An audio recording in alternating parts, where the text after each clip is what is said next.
তাই তাই তাই মামার বাড়ি যাই, মামার বাড়ি ভারী মজা, কিলচর নাই। একদম ঠিক বুঝেছ, আমি যাচ্ছিলাম আমার মামার বাড়িতে অনেক অনেক অনেক দিন পর। তো ভাইফোঁটায় প্রতিবারই যেতাম, কিন্তু এইবার একটা বিশেষ কারণে ভাইফোঁটাতেও যাওয়া হয়নি। সেই জন্য একটু দিদাকে দেখতে চাচ্ছিলাম, দিদার শরীরটা একটু খারাপ ছিল। আর এডিট করতে করতে আমি নিজেই ভাবছি যেই আমি ছোটবেলায় বাসে উঠলে ঘুমানো আর বমি এইসব ছাড়া কিছু ভাবতামই না, সে কিনা ভিডিও করছে, ভাবতে পারছো? সময়ের সাথে সাথে বড় হওয়ার সাথে সাথে কিন্তু মানুষ অনেক পাল্টে যায়। আর এই হচ্ছে সেই বিখ্যাত ছটপুকুর। ভীষণ সুন্দর ছোট ছোট মন্দিরগুলো রয়েছে। স্টেশনে চলে এসেছি, যদিও ট্রেনে করে কোথাও যাব না।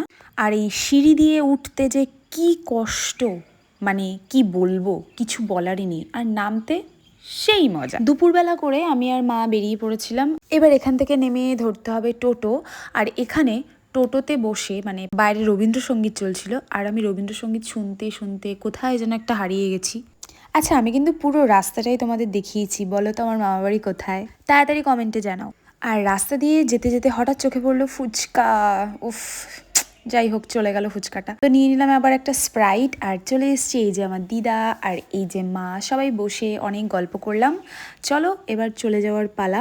তো সন্ধে হয়ে গেছিল আর আমরা উঠে পড়েছিলাম টোটো কাম অটোতে। মানে এটা টোটো না অটো আমি কিছুই বুঝতে পারছিলাম না, তাই টোটো কাম অটো।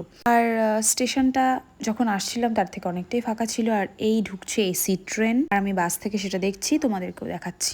আসার সময় দেখলাম প্রচুর জগদ্ধাত্রী পুজোর প্যান্ডেল আর ফাংশনও হচ্ছিল। যাই হোক বাবা, নেমে আর ফাংশন দেখার মতো জোর নেই। আর বাড়ি ফিরে তো প্রচন্ড ক্লান্ত লাগছিল, একটু ভালো লাগছিল না। তো চলো টাটা বাবা, এডিট করতে করতেও কথা বলতে পারছি না আমি। টাটা।